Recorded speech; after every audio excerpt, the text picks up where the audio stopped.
any wonder that so many Christian women are torn, conflicted, and maybe even a little bit blue? Why might this be? Well, perhaps it is because the world has done a much better job than the church in speaking to our women. What you have here, believe it or not, is not Pac-Man with some sort of skin issue. This is the globe. Thank you. Thank you very much. This is planet Earth speaking and sending out messages to our wives and daughters. Over here, I did pretty good with this. This is we. This is the church. This is the cross. And these are the messages that we should be speaking, but I fear we are not. And because of that, many women feel the tear, just the strain of, well, I get the sense that I should be staying home with the kids and being a helpmate to my husband, but I hear the siren song of the world. Why? Because the earth is very good at delivering its message repeatedly through something we call the world system. Now, please remember, things in the world are not necessarily bad. God made things very good, but because of that little old thing called the fall, and because the devil is the prince and the power of the air, he is the present ruler of the earth. Remember, he's God's devil, but just the same, he's prowling about, seeking people to devour, and he uses the world system, lies, lies, and nothing but lies, to get people to not believe in Jesus Christ, and if they do, to at least be miserable on their way to heaven. What are the messages that are being spoken to our wives and to our daughters? Loudly, fame and fortune. Hey, look at our role models. Women are reminded them every time they go through the grocery checkout line. Who do you see? You see famous people. You see rich people. You see beautiful people. Who are the standard then for women? What they see on the cover of a magazine. Airbrushed people. And that becomes the message of the world system. Hey, that's the best thing. Hey, what are you doing? You're living in a home in the suburbs. Nobody knows who you are. You only have 14 Facebook friends. You only have 6 Twitter followers. You should be famous. Is it any wonder they feel this tear between church and world? What are the other messages? Better have a big house. How many square feet do you have? You better be in business. You better be working. You better break that glass ceiling. After all, you can, where is it? You can have it all. I did this alphabetically. You need freedom. You need to be able to come and go as you see fit. You don't need to be shackled down to those children. How can you feel so repressed by men? Which is another message from the world system. The feminist movement, the radical feminist movement, including sexual liberty. One man? Are you kidding me?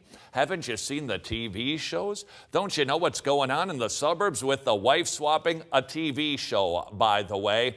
Hey, just a little bit of good news. Remember the TV show, believe it or not, where a couple would do what only a husband and wife should do behind closed doors without Charlie Rich. They would do it in a box, and then they would come out and talk to therapists, including a woman who is a pastor and spiritual advisor, to talk about their experience. Got canceled after 5 shows.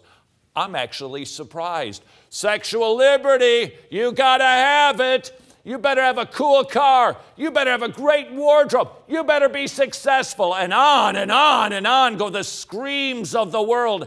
And our Christian women, they don't hear the message of the church, I fear, because I don't think we're even speaking it. We need to understand the world system, that is a good North America. Florida got a little bigger, and it looks like we lost California, which frankly wouldn't break my heart. But the point is, the world has so many tools at its disposal. It has media, the glossy magazines at the grocery store, the internet, movies, books, 50 Shades of Black, all of these things screaming, this is what it means to be a complete woman. And they hear it over and over again.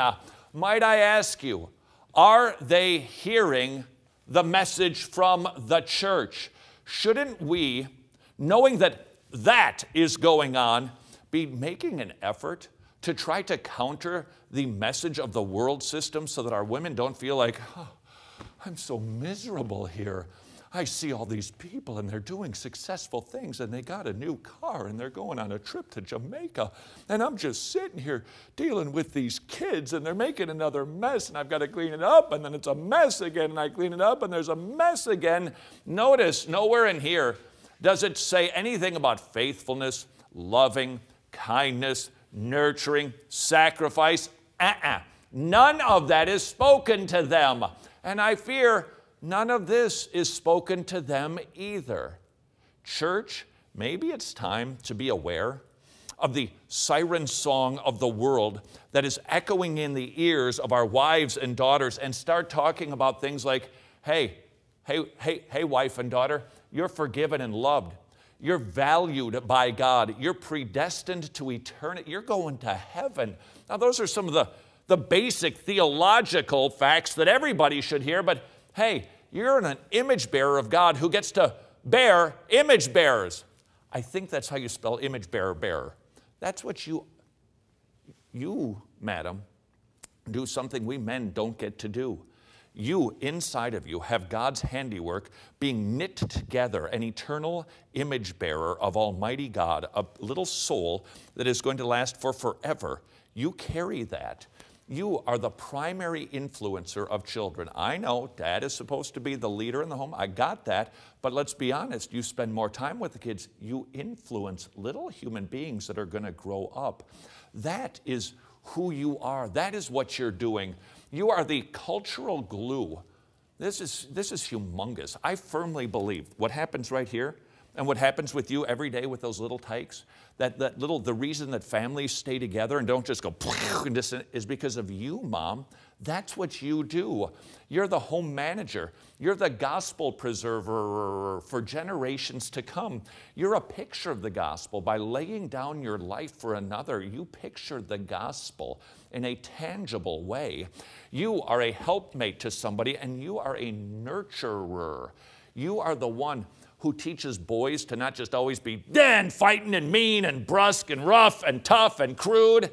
You do that, and you teach other girls how to grow up to be godly women. That is what you do. That is what you offer to our planet. Might I suggest, madam, if you're not hearing that message often enough, you're going to have to go into the Bible and you're going to have to hear it from God speaking through His Word to you. And might I suggest, if our women are not hearing this message enough, then it is time for the church to start competing with the world system so that our women don't feel miserable for doing what is biblical.